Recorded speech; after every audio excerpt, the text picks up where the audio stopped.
Anong dugo? Mahina dugo?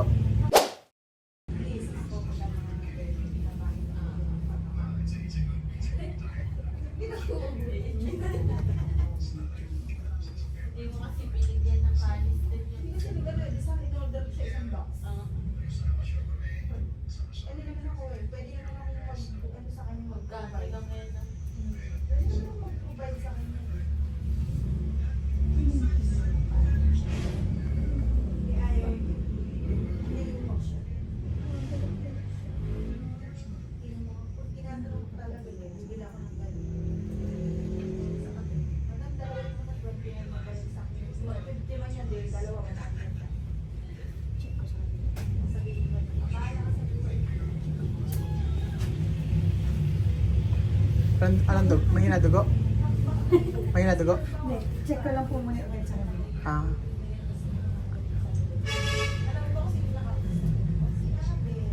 Di ba siya namumutla? Hindi naman.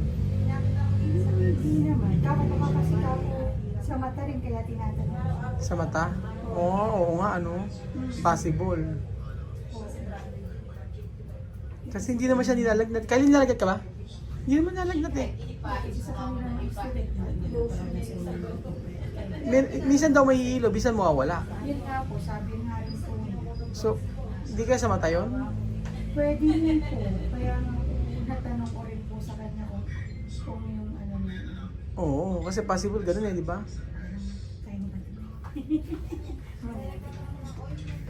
Kasi yung anak kong isa, si Chuche, salamin na. Nakasalag na. Oo. Kailan ang gagawin? Mataas. Eh, bata, oo. Ano lang siya, magsi 6 years old pa lang. Magsi 6 years old. Oo, hindi namin nalaman na hindi niya nababasa pag malayo. Hindi Farsighted. kasi sila nakakapagsalita agad. Na ganun. Hindi niya alam. Ay, Kami na nakaalam. Normal lang to. Ha? Paano niyo po nalaman? Abay, yung pinababasa kami sa malayo kasi marunong siya magbasa. 6 years old pa lang eh. Oo. Hindi niya mabasa. Pero wala po sinasabi masakit yung... Wala. Hindi lang niya mabasa.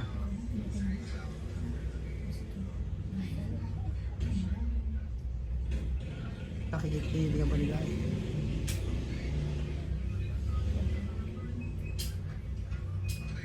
Oo, consider mo rin po yung ano, pagpapatinis mo. Sa mata, oo. Kaya po pag nagpatingin po kayo sa mata, huwag yung hindi po siya puno. Kasi Kasi tinatanong ngayon po, ipapacheck muna namin sa sa doktor. Sa pedya, ganun ba? Pwede. Para lang, okay na. Okay na. Hindi na. Dito kami nagpapakuha ng dugo. Ay, dapat pala eh. Kailangan fasting pag paano ko eh, no? Nang ano po? Magkukuha na rin akong dugo. Oo, lalo na sa lipid. Oo nga eh, no? Kasi kailangan ko na magpa-check eh, August. Bukas na lang. Pero Kasi- magpasin ka na para isang ano na lang. Pero wala ka ba napapansin sa akin? Di ba ang pait ko na? Oo. O sinabi ko lang. Hindi. Nahiya lang ako magsabi. Pero ang laki ng pinait ko, di ba? Oo. Anong ginaano mo? Nakamundyara? Ano, Yung months, 2 months ako nagsasaksak ng tawag doon. 2 months na yun, wala nang sinabi ko sa'yo. Oo. Oo, malaki na. Malaki na rin. Yes. Hindi na masyado. Hindi na kagaya dati. Kasi ayun lang maniwala sa akin. Yung mga subscriber ko sabi, ayun, hindi ka naman ikaw mapait. Mukha mo lang pumayat. Dito to. E chinek ko na may timbang ko, 10 kilos na nawawala. Eto. Ito, dito sa part na to. Upper. Ah. Oo, kasi minsan dati kapag kasi Dito. Oo nga. Oo, sabi niya na. Upper daw. So, mag-antay lang po tayo mga amigo kasi nahihilo si Kylie nung isang araw pa. Eh ngayon, hindi siya pumasok ngayon kasi nga hihilo. hintayin niyo ba? Opo, antay na po namin. Sabay check up. Need mo ba to? Ganun po mga amigo. 2 days na kahapon nahihilo daw siya na school tapos pumasok pa rin. Nung isang araw, ganun yata. So, nagpa-check na kami ng dugo niya para at least malaman namin. Tapos diretso kami sa pedya. So, alas 10 hanggang alas 12 yung pedya. kumakain naman siya. Hindi naman lalagnat. So, biglaan niya lang, biglaan yung check-up. Biglaan kami pupunta sa doktor. Biglaan punta ng doktor kasi nga, yung sa mata niya, kung ba't, hindi namin alam pero at least napacheck namin. Mas maganda kasi nagpapacheck up. Kahit na pag may naramdaman ganyan, lalo na pag mga 2 days na, papacheck up namin. Pero pag mga sipon-sipon, hindi naman. Kaya si Chuchin, tinatanong ko baka mamaya ako napupuyat. Hindi naman daw. Nakakatulog naman daw ng maayos. So, mahina rin. Malakas kumain minsan, mahina, ganun. So, yun po ang hinihingo. Ako naman bukas ako magpapacheck kasi August, kailangan bumalik ako kay doktor. Problema ko, hindi ko iniinom yung sa high blood ko. Almost 1 month na ikit na ako hindi nag-iinom ng gamot. Alam niyo kung bakit? Kasi one time uminom ako ng maaga, nahilo ako. Ano kaya naman daw siya. One time na ako ay, one time po mami ko na maaga yun, nung nagpunta ka natin bebe nahilo ako. Feeling ko sa ininom kong gamot. Kaya sabi ko hindi ako inom, parang ala kasi lola din ganun din. Iniinom namin na Termis ba yun? Termis. Basta yun, gamot sa blood pressure. Hindi ko na ininom mula nung nagkaano ko. Parang si Lola Eden din. Si Lola Eden man nahilo din. Pamaba ang blood pressure. Eh bigla kasi bagsak yung timbang ko. Oo, kasi biro nyo, pagka sa umaga kasi, isipin niya sa umaga, kakain ako ng isang tinapay or 2 tinapay na pandesal, kape. Yun na yun. Tanghali naman, kakain ako ng rice. Tapos sa hapon, isang tinapay, yun na ulit. O minsan, prutas na lang sa hapon. Tapos yun na. Kaya, bumabagsak talaga yung timbang ko. Kaya lang ngayon, kailangan ko magpa-laboratory ako para at least isang puntahan na lang doon. Kasi ngayon talaga yung aking medyo wala na yung sa tiyan ko kasi. Diba? Kaya lang kailangan, ayoko na nasanay na ako na hindi kumakain sa gabi ng rice. So ayun pa mga amigo, antayin na natin si Kylie. Kung ano nga sasabihin ng doktor.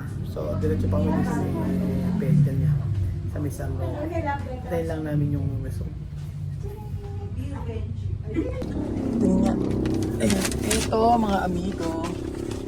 So ang sabi ng doktor, nagpa-check up po kami mga amigo, ay hindi ko sila multivitamins for 30 days. Tapos, ayan.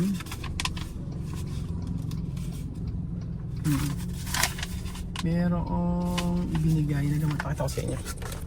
Ito po mga amigo. Merong gamot na ibinigay kay Kailita. Ganyan. Pero pang isa. Ayan. Hindi ko alam kung saan ito. Pero vitamins po ito mga amigo. Tapos ang sabi ng doktor ay natanong ko si Kylie kung anong oras ang kanyang pasok. Makihawak nga kay Betty. Explain ko na sinabi ng doktor kay o kasi pahirap magkasakit talaga sa totoo lang. Kung ilang araw na siya ay nahihilo, ibig sabihin. Yan, ang tanong sa kanya ng doktor kung kailan daw nahilo. So 2 days ago, parang gano'n, sabi ni Kylie. Tapos yung pag nahilo daw ba, tinigil niya yung pagsi-cellphone, nawala daw ba? Sabi ni Kylie, natulog. So kinabukasan, pumasok na sa school, nahihilo. Sabing gano'n ni Kylie, yun ang explanation niya. Tapos pagkayari, ang sabing gano'n ng doktor, para daw yung kasing meron kang parang halimbawa ikaw nahihilo ka ngayon tapos kinabukasan gumising ka, para ka daw may nakainom, parang gano'n, parang kang hangover. So kasi tinatanong ko ano oras sa tulog, alas 11 kasi tutulog daw si Kylie, minsan 9 o'clock. So alas 5 gumigising. So 11, 12, 1, 2, 3, 4, 5 na oras lang ang tulog. Siyempre mahihilo ka talaga pagka ganyang oras yung yung tulog mo, di ba? 6 na oras lang everyday, may pasok. So dapat Kylie ang tulog mo mga 9 man lang, 9, 10, 11, 12, 1, 2, 3, 4, 5. Oh, 9. Okay na 9 o 9:30 ang tulog mo. Pwede na rin 10, pero wag na naman alas 11. Pag alas 11 wala ka nang puyat ka na noon. Tapos alas 5 ka gigising, maliligo ka. O tapos maghapon ka sa school, talaga mahihilo ka. Pinakamaganda pag uwi mo ng bahay, gawin mo yung assignment mo, tapos kumain, matulog, ganun lagay mo. Lunes hanggang Huwebes lang naman yung gagawin mong ganun. Diba? Kahirap ng ganyan kasi hindi mo alam, nahihilo ka. Tapos sabi ng doktor, pwede raw i-consider daw yun sa mata din. Punta raw ako sa EO, tapos check daw kung okay daw. Yun ang sabi. So yun po mga amigo, alas 12:20 na. At syempre uuwi na kami, buti nga nakahabol pa kami kasi late na rin po. Oo, late na rin po kami nga nakapunta sa doktor. Tapos yung mga inuna yung mga bata, tapos huli si Kylie. Oo, huli si Kylie. Mainam na rin kasi din sa lugar namin, malapit ang ospital, malapit ang mga pedya, malapit ang ano. So yun po mga amigo, thank you so much po. Kaya yung mga anak nyo ay patulogin nyo na maaga kasi marami daw ngayong mga bata nagpo-collapse, nahihilo kasi nga daw puyat, pagod. Yun ang sabi ni doktora.